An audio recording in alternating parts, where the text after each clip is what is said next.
Good afternoon, everyone. It's a pleasure to be here with all of you today. And I'm lucky that I had witnessed the previous panel. There were friends in the panel with whom we've been working since last 2 decades, particularly Mr. Hitesh Vaidya, who has also been a mentor in a way. He's a veteran in urban space, and I have been following him directly and indirectly as a student for most of my career. So I incidentally happen to be an architect urban planner by my training, and since the beginning of my career I have been working on sustainability issues around urban development. I would like to start with taking us back to a decade back in urban planning and management in India. We start with the time when the Jawaharlal Nehru National Urban Renewable Mission was launched in India.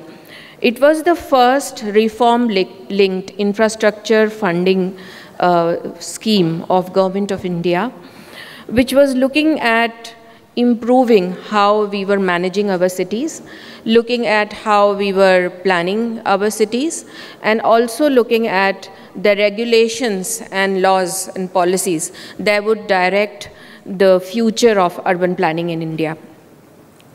And it was a beginning. And there were associated schemes within the flagship program, one of which was housing for urban poor. And a lot of impetus at that time was also given on provision of basic services. So that was the time when we were talking about access to urban poor, we were talking about access to housing, affordable housing, we were talking about many reforms, including bringing in computerization, bringing in a lot of IT and technology to how we are managing our cities. And that was good. Although there have been a lot of problems that we saw when the JNNUR was implemented around capacity building and the capacities that urban local bodies had at that time. Now, the biggest challenge that was realized at that time was the fact that the urban infrastructure was developing at a pace that the financing available could not match with. So if you look at the previous CDPs at the time of JNNURM that many cities had prepared, you would see that the ask for infrastructure development was huge, while the cities did not have the means and the revenues, if I may get to that point, to collectively have that kind of built environment that they wanted to have. So that was leading into this dichotomy of infrastructure, very old infrastructure, lack of maintenance, and new infrastructure not coming in with the pace that it was wanted. There was also lack of planning in terms of looking at what kind of infrastructure we are bringing in. Is it resilient? Are we talking about environmental parameters? And when we started talking about environmental parameters, the entire plethora of things started coming up around climate resilience, around adaptability of our cities, around how do we treat water, how do we treat rainfall, how do we treat floods in urban areas. And it all, kind of comes together in a cycle of sort of mismanagement, lack of finances, lack of planning, and not enough policies to detriment the kind of development that was happening. I have worked a lot in many cities in India around climate resilience, and that is another big problem that we are trying to tackle. When smart cities came to the fore, a lot of conversation for the initial years of smart cities was that how do we make our cities smart? And most of us were taking the Western concept of smart cities, that technology can solve all our problems. It was not very late when we realized that it is not the case. We do need technology. Yes, that's needed.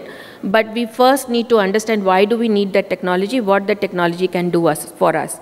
Also, that country like India, who are geographically very rich and diverse, culturally very rich and diverse, traditional knowledge and nature-based solutions were primary to our sustainable urban future that were overlooked for a long, long time, and they still are.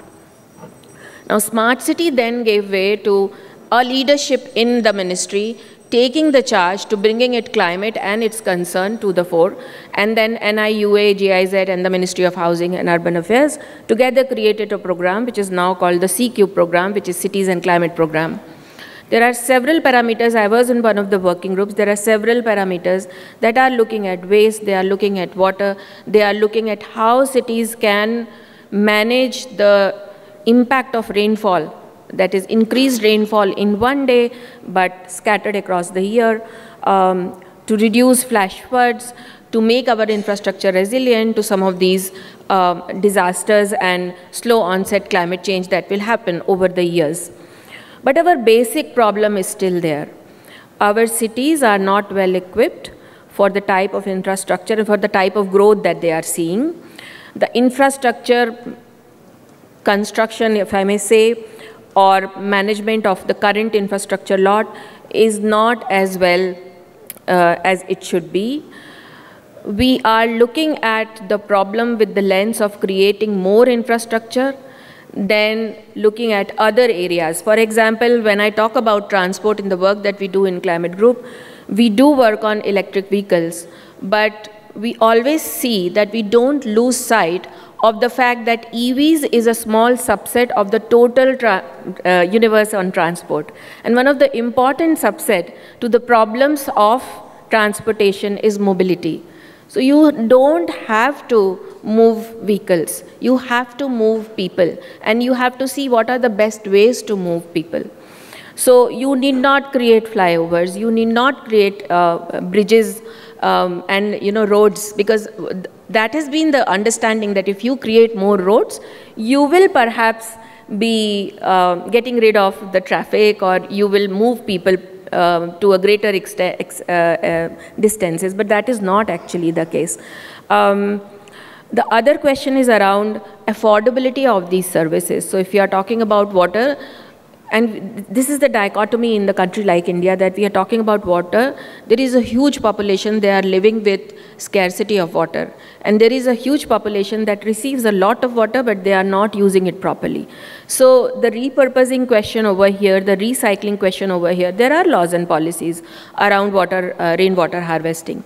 But the type of construction that is happening, the private construction particularly, does not take care of rainwater harvesting. So a lot of water is going to waste. So if you are receiving rainfall in one day to the extent that you have never received before, it is also an opportunity to see how we use that water to not just flow away or not flood our cities, but retain that water through porous structures within the urban planning, within the buildings, to just retain that water and use it later. And it is very simple. It's not a rocket science. It's a very simple science.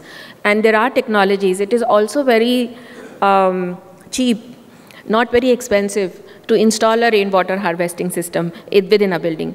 But somehow the policies are there, the implementation is not there, and it is difficult. And I'm coming to my last point around behavior. So poor in the country, we have a very low per capita energy consumption rates in India, and our net zero target is 2070. We understand that we have to change, we have to transition. But see, the question around sustainability, the poor in India are not sustainable because of their choice. They are sustainable because they don't have access. They are sustainable because they cannot afford. The moment people start affording services, affording cars, they do go for those. So aspirations are different. And aspirations are allowed. I'm not against aspirations, but behavior has to be checked. Behavior change is a long capacity building story that has to yet to start in a country like India, and also outside of India. I mean, what to say of the West and the lifestyles that they have. But I think India, in its roots, in its culture, in its tradition, has been a sustainable country. We are forgetting our own to ape somebody else's, and that is the biggest problem. So I would like to end at a call where we need to look at how do we change behaviors, how do we look at instituting some of the elements around discipline into our populace. So how do we manage our urban areas? How do we manage our resources? And how do we take individual responsibility towards it? So I would like to end it here, and I'm happy for any questions that you might have. Thank you very much.